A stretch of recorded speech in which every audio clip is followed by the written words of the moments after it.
Assalamualaikum warahmatullahi wabarakatuh. Selamat pagi semuanya, anak-anak dimanapun kalian berada. Alhamdulillah pada kesempatan kali ini kita dapat berjumpa kembali, walaupun perjumpaan kita terhalang oleh jarak. Ya, alhamdulillah kita masih punya kesempatan untuk bisa belajar bersama. Anak-anakku dimanapun kalian berada, sebelum kita melangkah ke sesi berikutnya, silahkan kita semuanya berdoa terlebih dahulu. Mudah-mudahan pembelajaran khususnya di hari ini kita diberikan kemudahan, kelancaran, tidak ada halangan suatu apapun, dan tentunya akan mendapatkan manfaat dan barokah. Allahumma amin. Berdoa menurut agama dan kepercayaan masing-masing. Berdoa dimulai. Berdoa selesai, anak-anakku semuanya,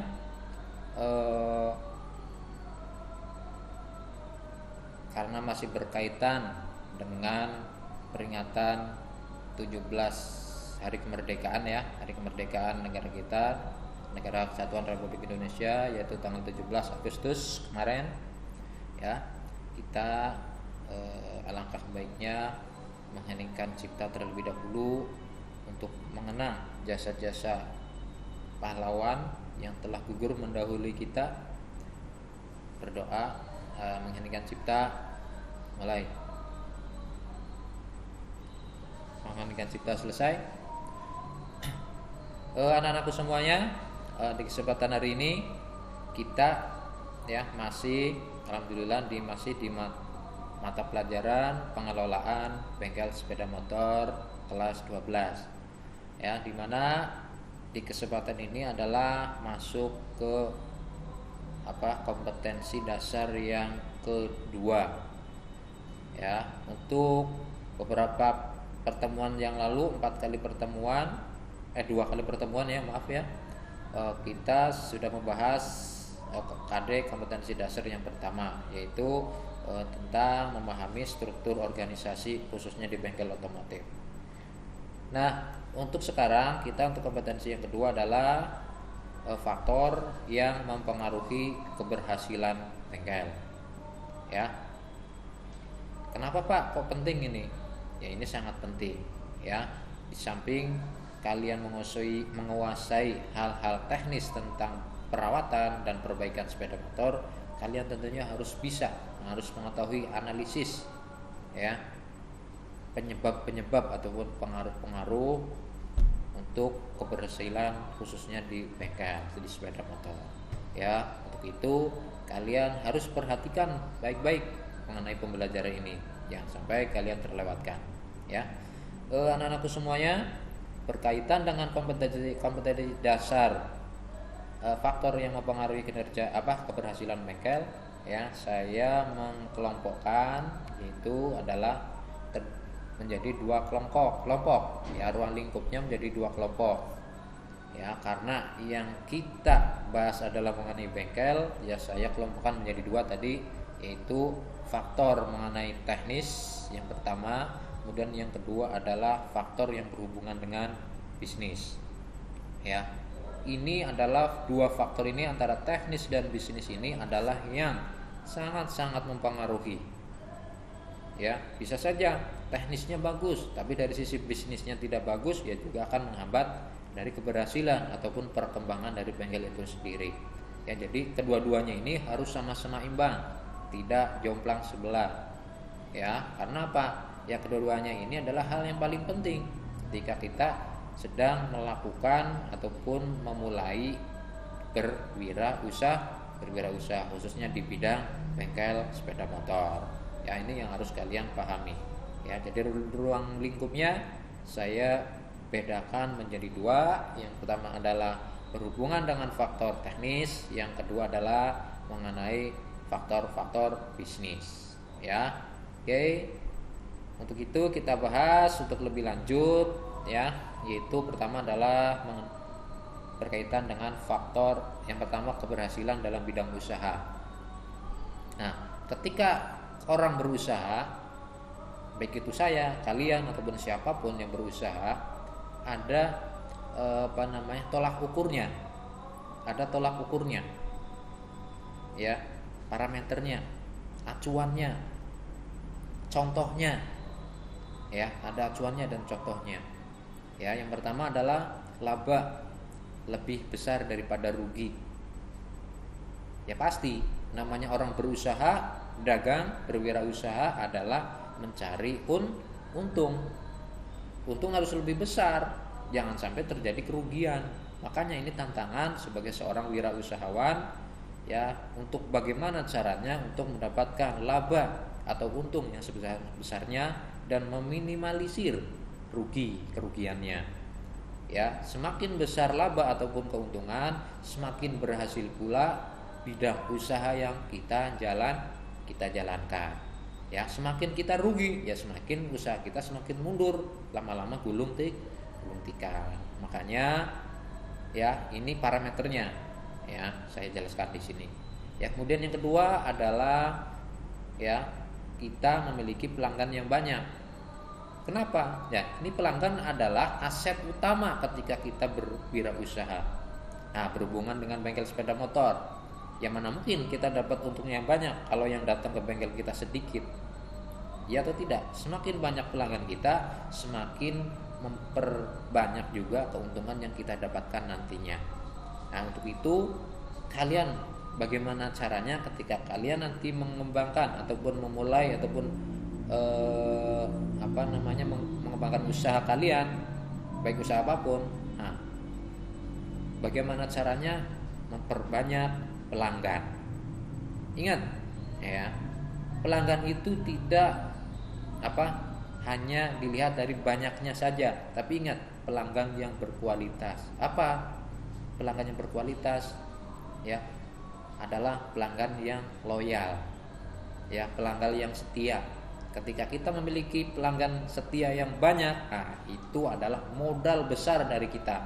Makanya pelanggan ini harus kita kelola baik-baik. Jangan sampai kita melakukan usaha, kita melakukan memberikan pelayanan ke pelanggan, nah, pelayanan kita merugikan pelanggan, sehingga pelanggan akan kecewa. Untuk itu pelanggan adalah hal yang sangat mutlak, ya, yang mempengaruhi keberhasilan di bidang usaha, khususnya di bengkel sepeda motor. Ya, oke. Yang ketiga adalah pelayanan skala besar. Semakin pelanggannya semakin banyak, otomatis pelayanannya juga harus semakin bagus, semakin excellent. Sehingga kita harus berpikir pelayanan yang bagus seperti apa, dan harus kita perbaiki. Ya, perbaikan terus menerus ketika kita memberikan pelayanan ke konsumen, ke pelanggan. Apakah pelayanan kita sudah memenuhi harapan pelanggan atau belum? Nah, kita ukur, ya, ke pelanggan bagaimana pelayanan kita, apakah sudah memuaskan atau belum, sejauh mana. Nah, harus kita kita survei, ya, buatlah angket seperti apa. Makanya untuk perbaikan pelayanan kita harus lakukan perbaikan secara terus menerus. Ya, oke. Kemudian yang keempat adalah memiliki cabang usaha. Nah, ketika usaha kita berhasil, otomatis kita pasti di pikiran kita adalah bagaimana untuk untuk menambah lahan usaha.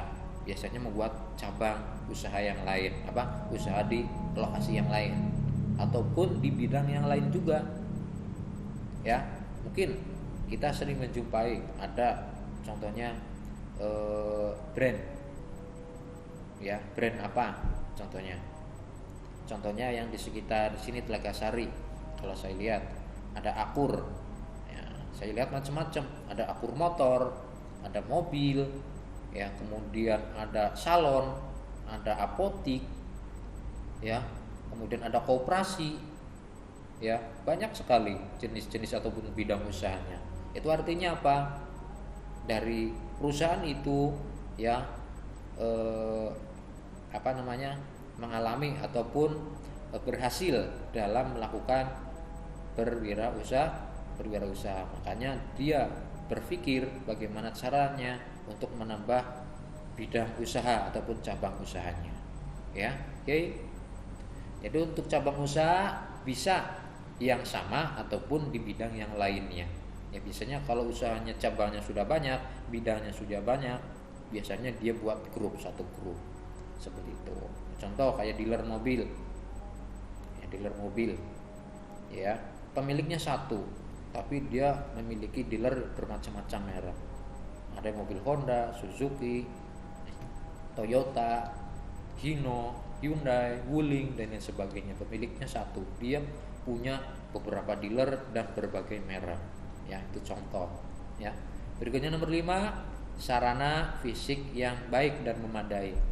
Pasti ketika usahanya kita sudah berhasil, pasti sarana dan prasarana yang menunjang terhadap proses pelayanan ataupun produksi pasti memiliki sarana yang baik dan yang berkualitas, sudah otomatis seperti itu. Ya, bisa dipahami sampai di sini ya. Oke. Jadi adalah hal tadi 5 tadi jadi parameter ataupun tolak ukur ya bagi keberhasilan di bidang usaha tertentu. Ya, jadi ini bukan hanya contoh, ini tolak ukurnya. Ya bisa kalian lihatlah di sekitar kalian ya. Oke, selanjutnya ini contoh ya untuk bengkel sepeda motor yang berhasil. Nah, ini saya ambil contoh-contohnya, saya hanya menampilkan sedikit gambar-gambar ya. Ini saya menampilkan gambar-gambar yang berkaitan dengan salah satu merek yaitu Honda. Kenapa? Ya karena sekolah kita menjadi salah satu binaan Honda khususnya di Jawa Barat. Main dealernya Daya Adicipta Motora. Ya. Oke, bengkel yang berhasil. Nah, ya ukurannya yang sebelah kiri. Nah, ini adalah teknisinya handal. Ya, yang handal. Dalam artian apa yang handal? Nah, dia menguasai berbagai macam pekerjaan-pekerjaan khususnya di bidang teknikalnya. Ya. Banyak sekali yang harus dia kuasai. Ya. Contoh mengenai perawatan, ya otomatis ketika sepeda motor datang ke bengkel otomatis ada tujuan yaitu untuk perawatan. Ya, yang kedua perbaikan. Ketika terjadi kerusakan, teknisi harus punya kemampuan untuk memperbaiki kerusakan. Ya. Oke. Misalkan datang motornya berebut. Ya gimana caranya? Teknisi harus memecahkan masalah berebut itu supaya apa? Berebut itu harus selesai, penyakitnya harus hilang, konsumen menerima motor kembali dalam keadaan yang sudah kembali normal, berebutnya sudah hilang. Itu tugas utamanya dari teknisi. Ya. Jadi ini teknisi juga tugasnya sangat berat sekali. Jadi sangat menentukan terhadap kepuasan pelanggan. Ketika hasil kerja dari teknisi itu tidak memuaskan pelanggan, sehingga apa? Konsumennya nanti ataupun pelanggannya nanti akan kecewa. Kalau kecewa bagaimana? Nah, pasti bengkelnya juga akan berpengaruh. Ya, konsumen akan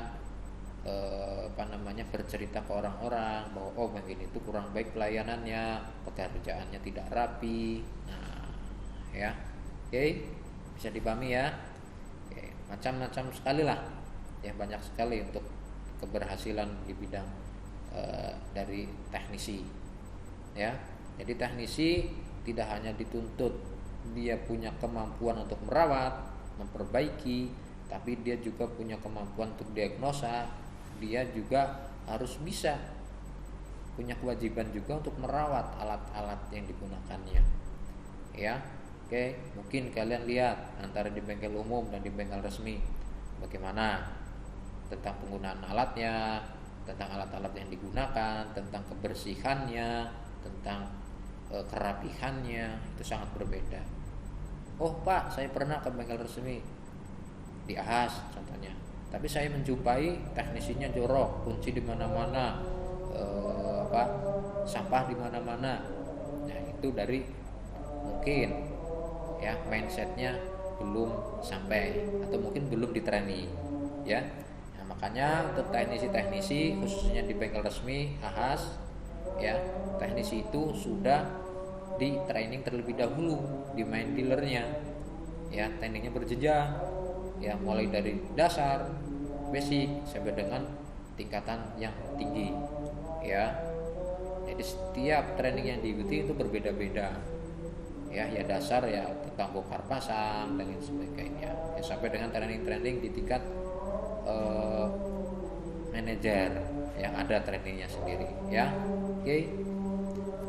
Kita lanjut ke layanan yang berkelas. Nah, layanan berkelas yang tengah-tengah ini, ya. Layanan berkelas itu bisa diukur dari apa? Dari kepercayaan dan loyalitas pelanggan. Ya, ukurannya loyalitas pelanggan dan kepercayaan. Ketika bengkel itu dipercaya, otomatis pelanggannya akan banyak. Ya, dipercaya bagaimana? Ya, karena pelayanannya itu bagus. Ya, dimulai dari pelanggan itu datang sampai dengan pulang itu, ya, betul-betul dilayani dengan baik. Ya, jadi tidak ada konsumen datang dicuekin. Ya, konsumen masuk mau daftar juga bingung, bang, daftarnya kemana? Ya, udah daftar, ya, motor didemin, ya, teknisi lagi nggak ada kerjaan, malah pada ngobrol, nggak langsung dikerjakan. Nah, itu contoh-contoh yang pelayanannya tidak baik. Ya, makanya untuk melakukan layanan yang berkelas ini butuh pemahaman yang sangat baik. Ya, jadi kalau teknisi yang sudah mengikuti training, seharusnya dia menguasai bagaimana sih melakukan pelayanan yang baik dan memuaskan terhadap pelanggan. Ya, bisa dipahami ya sampai di sini ya. Berikutnya adalah bengkel besar. Ya, bengkel sepeda motor yang berhasil, contohnya bengkel besar. Ya, bisa dikatakan berhasil ya kalau dia sudah besar. Ya, dia bertahap dari mulai bengkel kecil, bertahap lama-lama dia menjadi bengkel besar. Ya, bertahap. Biasanya butuh proses. Nah, dari proses pertumbuhan dari bengkel kecil ke bengkel besar, di mana bengkel itu mempelajari bagaimana sih, ya, mungkin jatuh bangun, pernah mengalami kekurangan modal, pernah mengalami berbagai macam masalah. Karena semua permasalahan itu tertangani dengan baik, sehingga dia akan tumbuh menjadi bengkel yang besar. Banyak sekali, yaitu tantangan. Makanya ketika kita berwirausaha, khususnya di bidang bengkel sepeda motor, betul ya, ini sisi yang berbagai sisi itu harus kita kuasai. Tidak hanya dari sisi teknis saja, bidang teknis saja, tapi dari bidang bisnis pun harus kita kuasai. Ya, betul-betul. Ya, ketika kita memberikan pelayanan, ya, kita harus tulus hati. Jangan setengah-setengah. Jangan mandang penampilan pelanggan.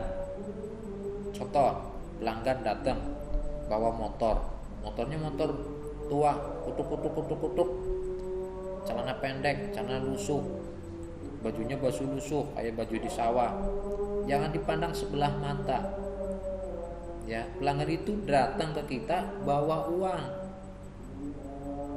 Ya, dan itu pelanggan itu datang adalah menjadi kesempatan kita, kesempatan besar untuk apa? Meraih kepercayaan dari pelanggan. Mungkin dari pelanggan itu, kalau kita tangani dengan baik atau kita layani dengan baik, dia setelah kita layani dan kita tangani sepeda motornya dengan baik, dia akan puas. Dia pulang akan cerita ke orang banyak. Sehingga apa? Dari pelanggan tadi satu, karena pelayanan kita yang baik akan bawa pelanggan yang banyak. Ya, dia waktu pertama datang bawa motor kutuk, motor tua, motor jelek, motor jadul. Tapi karena pelayanan yang baik, hasil kerjanya juga bagus, teknisinya juga bagus, pelayanannya ramah, dia akan balik lagi. Apakah bawa motor yang tadi? Belum tentu, karena motor tadi udah diperbaiki bagus, dia bawa motor yang satu lagi. Siapa tahu dia punya motor lebih daripada 5, iya kan? Balik lagi bawa motor yang mungkin lebih baru lagi, lebih bagus, benerin, diservis, bagus hasilnya, puas. Balik lagi bawa motor satu lagi, ternyata bawa motor lebih bagus juga. Makanya ya jangan pernah memandang orang itu sebelah mata. Ya, oke. Ketika kita melakukan pelayanan kepada konsumen dan pelanggan, kita jangan pilih-pilih, jangan melihat penampilan. Ya, tapi kalau pelanggan dan konsumen itu wajib memilih, melihat penampilan kita. Ya, penampilan kita bagaimana sih? Pakaiannya rapi atau tidak? Konsumen wajib milih. Tapi kalau kita nggak boleh milih-milih, oh saya pengen pelanggan ataupun konsumen yang rapih, bajunya rapih, motornya yang bagus, ya nggak bisa. Konsumen yang datang ya wajib kita layani dengan baik. Itu prinsip teknisi yang baik. Ya, teknisi handal, bengkel yang baik dan yang berhasil, prinsipnya seperti itu. Tidak memandang rendah ataupun memandang hal-hal yang seperti itu, tidak ada. Ya. Berikutnya adalah bawahnya ini yang ada gambar teteh-teteh yang cantik, ya. Layanan yang ramah. Ini sangat penting. Ya, sangat penting. Dari pertama konsumen datang, ya, wajib langsung dilayanin, langsung disamperin. Ya, jangan konsumen yang nyamperin kita, tapi kita yang nyamperin konsumen, pelanggan datang belum sampai parkiran, kita udah disambut, silakan Pak. Nah, ada yang bisa saya bantu, silakan. Diparkir dulu sepeda motornya, diarahkan. Jadi dia datang, dia nggak bingung, ya, dia tidak bingung, langsung diarahkan. Oh, di sebelah sini. Ataupun dari gerbang sudah ada petunjuk arahnya. Jadi konsumen datang, pelanggan datang sudah tidak bingung. Oh, ini bagus pelayanannya. Ya, sampai ke gerbang, ada yang nyambut, selamat pagi Pak, contoh, ada yang bisa saya bantu. Nah, konsumen akan sangat terbantu. Oh iya, emang saya ada keperluan ke sini. Nah, disambut. Ya, ingat ya. Kesan pertama adalah ketika kita menyambut konsumen, pelanggan. Ingat, ya, ketika datang konsumen, ya, kita tidak layani dengan baik, pasti di pikiran, di benak hati di pelanggan, konsumen itu, ini pelayannya bagaimana? Belum apa-apa sudah lihat, ini pasti awalnya saja sudah seperti ini, apalagi hasil kerjaan teknisinya. Nah, seperti itu, ya. Jadi bagaimana caranya kita melayani pelanggan dengan ramah. Jangan sungkan-sungkan untuk tersenyum. Mungkin kita berangkat bekerja dari rumah, kita punya masalah di rumah, tapi masalah itu jangan dibawa ketika kita sedang melayani pelanggan. Kita profesional, ya, kita bekerja dibayar sama konsumen, sama pelanggan. Jadi kita punya kewajiban untuk melayani dengan baik, dengan ramah, ya. Kalau perlu dengan seperti ini contohnya, ya, pokoknya gestur, bahasa tubuh yang baik. Kalau kita ngasih, menunjuk sesuatu, jangan pakai telunjuk, tapi pakai jempol kayak gini, seperti itu. Lebih dihargai. Ketika kita menghargai pelanggan pun akan menghargai kita. Menghargainya bagaimana? Dengan kepercayaan dari konsumen. Ingat, konsumen datang, kita bukan hanya mendapatkan uang. Ingat, kita jangan target untuk mendapatkan uang, tapi apa? Kita mendapatkan kepercayaan dari konsumen itu. Bisa dipahami? Oke. Berikutnya adalah fasilitas penunjang. Ini gambar sebelah kiri. Ya, ini contoh fasilitas di ruang tunggu. Ya, ini ada sofa sangat empuk, banyak sofanya, tempat duduknya berbagai macam pilihan, sofa hitam, merah, mungkin warna-warni kayak di sekolah TK, ya. Kemudian ini bangku yang nempel di kaca, kemudian ada TV-nya, televisinya, ya, kemudian ada bacaannya, koran dan lain sebagainya, ya, kemudian ini ada poster-poster dan lain sebagainya, ya, kemudian ada wifi-nya, contoh, ya, ada wifi, kemudian ruangannya ber AC, nyaman, ya, kemudian ada soft drinknya, misalkan minuman ringannya, ya, ini fasilitas yang sangat menunjang, ya. Oke, bisa dipahami ya. Ya, untuk bengkel kecilnya mungkin ya disesuaikan untuk fasilitas penunjangnya, ya, kita sesuaikan lah ya dengan kemampuan bengkel kita. Kalau bengkel kita belum punya kemampuan untuk memberikan fasilitas di ruang tunggu seperti ini, ya minimal lah bangku ya harus ada, minimal bangku, ya syukur-syukur ada TV lah, syukur-syukur. Kalau tidak ya nanti bertahap, ya. Oke, berikutnya adalah yang sebelah kanan ini, ya, layanan garansi. Nah, ini sangat mempengaruhi juga, ya. Bengkel yang berhasil apa? Bengkel yang memberikan garansi perbaikan, ya, bermacam-macam.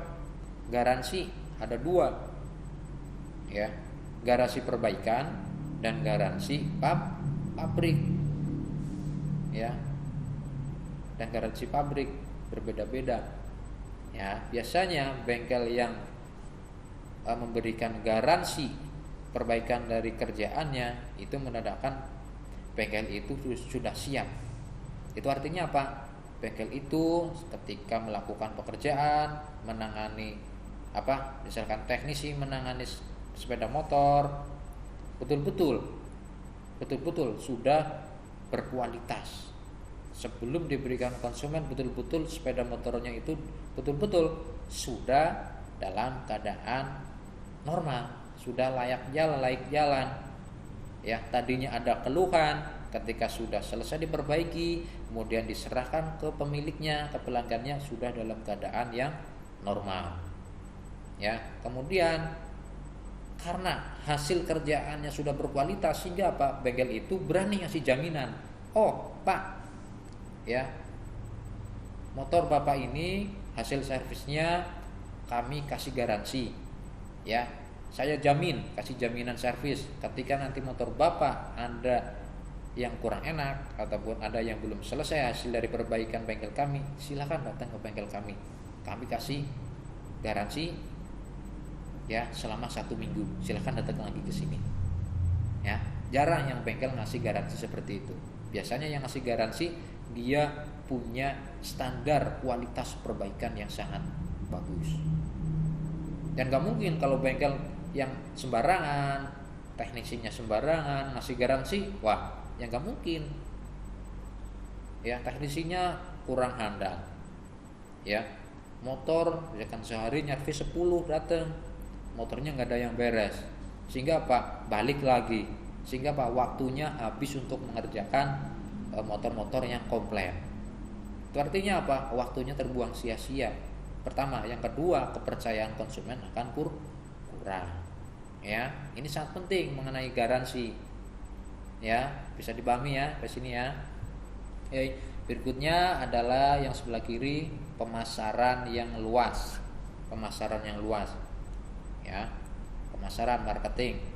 Ya, bengkel pun perlu pemasaran berbagai macam. Makanya saya tekankan di sini pemasaran yang luas. Arti kata ketika kita melakukan pemasaran, melakukan promosi, ya kita menggunakan berbagai macam media. Apalagi zaman sekarang, ya, ada media sosial. Ini mempermudah. Tanpa calon pelanggan datang ataupun lewat di depan bengkel kita, pelanggan itu bisa ngelihat di media sosial, di HP dia. Mungkin lewat Facebook, Twitter, YouTube, blog, ya, dan media-media yang lainnya, ya, tanpa harus lewat di depan bengkel kita. Calon pelanggan itu sudah melihat, oh, ini di mana di tempatnya, sehingga akan tertarik, datanglah ke bengkel kita. Ya, makanya pemanfaatan media sosial ini sangat-sangat membantu terhadap perkembangan atau keberhasilan dari bengkel sepeda motor. Makanya sekarang banyak bengkel-bengkel yang sudah besar ya menggunakan promosi dari media sosial. Bahkan ada yang menggunakan apa namanya aplikasi-aplikasi tertentu yang mempermudah pelayanan terhadap pelanggan. Ya contohnya misalkan untuk bidang misalkan berhubungan dengan spare part. Ya mungkin konsumen mau datang ke bengkel mungkin agak sungkan ataupun malas. Bisa ngelihat dari webnya, bengkel punya web, lihat harga spare partnya ada di situ. Oh cari kampas rem berapa sih harganya? Dilihat di webnya bisa terlihat. Sehingga apa? Akan mempermudah pelayanan ke konsumen ataupun pelanggan. Ya, mungkin menggunakan pamflet ataupun brosur, ya, ataupun spanduk ataupun yang lain-lainnya. Ya, yang jelas ketika bengkelnya yang besar, ya biasanya depannya itu ada shop sign-nya. Ya, shop sign-nya ini contoh nih yang gambar di atas. Ya, yang dealer Astra Motor. Nah, shop sign-nya besar. Ya. Oke, shop sign ini untuk settingan dealer ataupun ahas yang baru seperti ini. Ya. Ini besar, tulisannya lebih besar. Ya, pasti ada maksud dan tujuan tertentu yang berhubungan dengan proses pemasaran dari bengkel itu sendiri. Ya. Berikutnya, yang ini gambar besar adalah manajemen yang bagus. Nah, ini yang paling utama. Ini yang paling utama. Manajemen itu adalah penggerak dari proses usaha itu sendiri.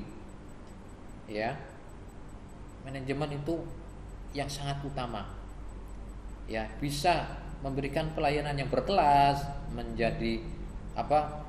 memberikan layanan yang ramah, menjadi bengkel yang besar, fasilitas yang bagus, pemasaran yang bagus, itu adalah hasil dari manajemen yang bagus. Ya, merencanakan bagaimana sih merencanakan nih ya untuk tahun depan bagaimana rencananya, planningnya seperti apa, kemudian targetnya bagaimana, kemudian dievaluasi berkaitan dengan target ya dan yang sudah direncanakan. Ya, biasanya untuk manajemen yang bagus sudah menerapkan PDCA. Ya, itu rumus PDCA. Ya. Oke. Singkatan P, plan, do, check, action. Plan direncanakan dulu. Setelah terencana dengan baik, kemudian do dikerjakan. Ya, kemudian dikerjakan ya dari hasil kerja. Ya, hasilnya bagaimana setelah dikerjakan? Dicek, diperiksa. Hasil kerjanya bagaimana? Berkualitas atau tidak? Bermasalah atau tidak? Bisa dipertanggungjawabkan atau tidak? Dicek. Setelah dicek, kemudian dievaluasi. Ya, dievaluasi. Ketika ada kekurangan, dievaluasi, diperbaiki. Kurangnya di mana? Diperbaiki. Sehingga apa? Dari evaluasi kemudian diperbaiki, akan ada action berikutnya. Actionnya apa? Untuk memperbaiki kekurangan sebelumnya. Makanya manajemen yang bagus adalah yang menerapkan sistem ataupun teori PDCA. Ya, dalam penerapan PDCA ini tanpa kita menunggu usaha kita besar, nggak usah menunggu usaha kita besar. Kita memulai usaha dari kecil, dari sekarang. Bengkel kita masih kecil, ya kita harus menggunakan teori PDCA supaya apa? Bantu. Contoh, di bulan pertama pasti bengkel kita sepi.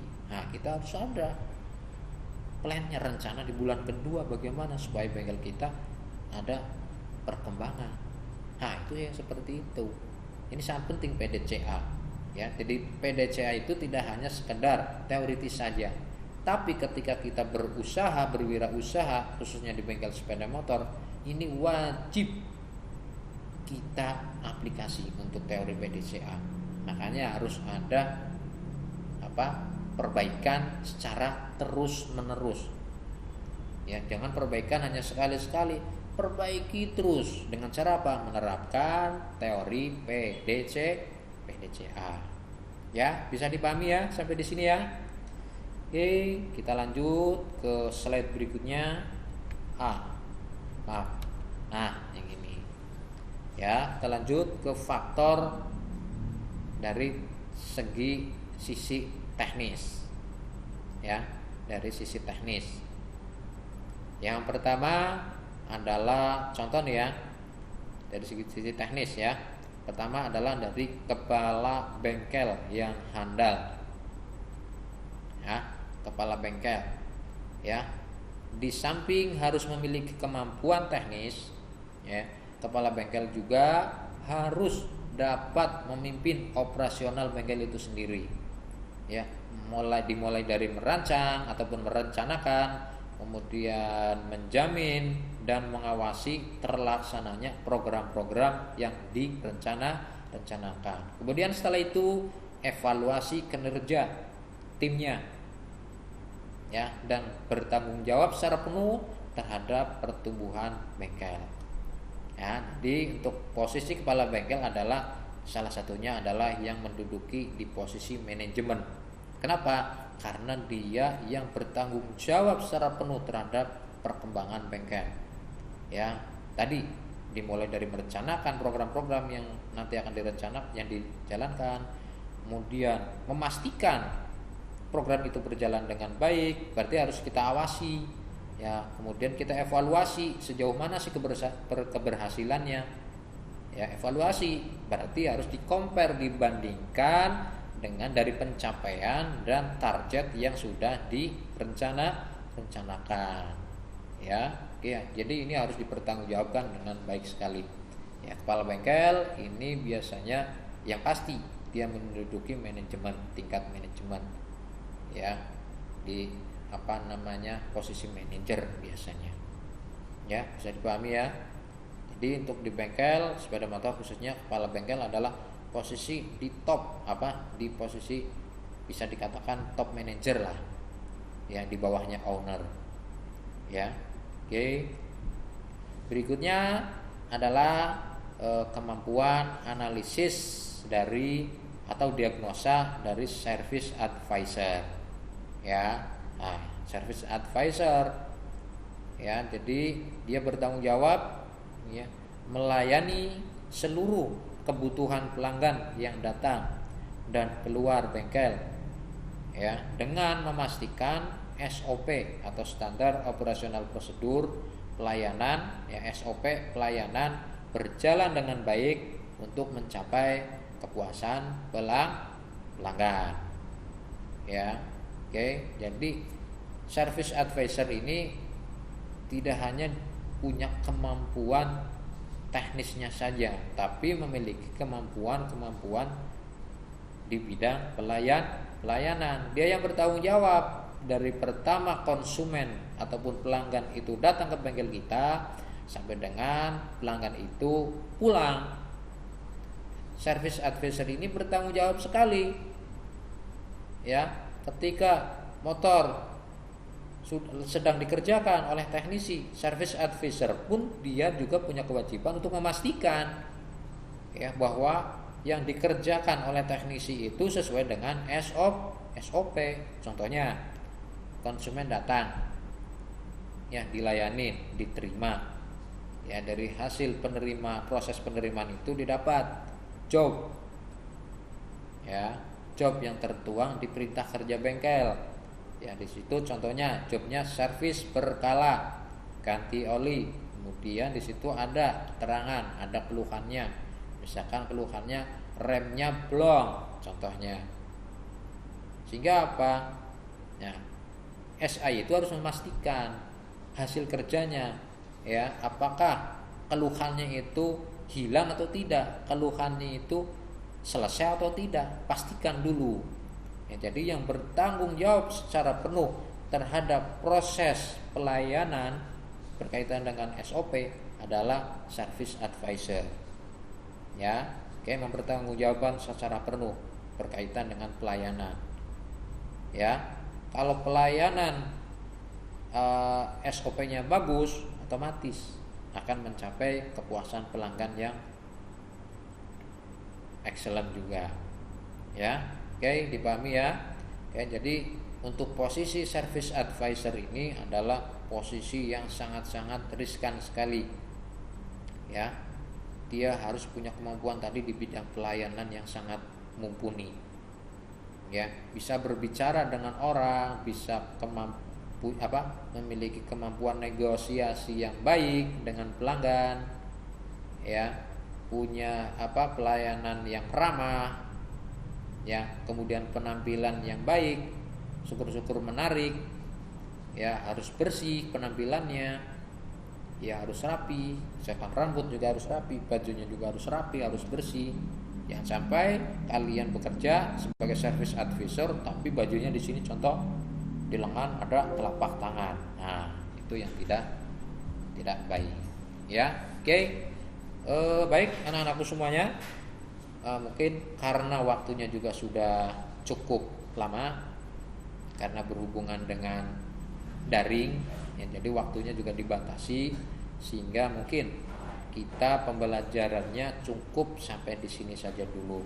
Ya, nanti kita lanjut di pertemuan berikutnya yang nanti kita melanjutkan faktor keberhasilan dari sisi teknis dan nanti mungkin kita lanjutkan dari sisi bisnisnya juga. Ya, oke. Ya, oke, anak-anakku semuanya. Mungkin sampai di sini saja. Kurang lebihnya saya mohon maaf kalau ada perkataan ataupun bahasa tubuh yang kurang baik. Saya secara pribadi menyampaikan permohonan maaf, ya. Mungkin kali ini saya belum ngasih tugas sekalian. Mungkin nanti pertemuan berikutnya saya akan kasih tugas, ya, mengenai tugas yang sudah saya berikan di pertemuan sebelumnya. Saya harap kalian untuk segera mengumpulkan tugas-tugas yang sudah saya berikan ke kalian. Yang ingat sudah sekitar 2 ataupun 3 minggu yang lalu sudah saya kasih tugas, ya. Oke. Sekian dari saya, kita ketemu di pertemuan berikutnya. Mudah-mudahan di pertemuan berikutnya kita bisa dipertemukan dalam keadaan sehat walafiat dengan suasana yang baik, dengan cuaca yang baik juga. Terima kasih dari saya, cukup sekian. Wassalamualaikum warahmatullahi wabarakatuh.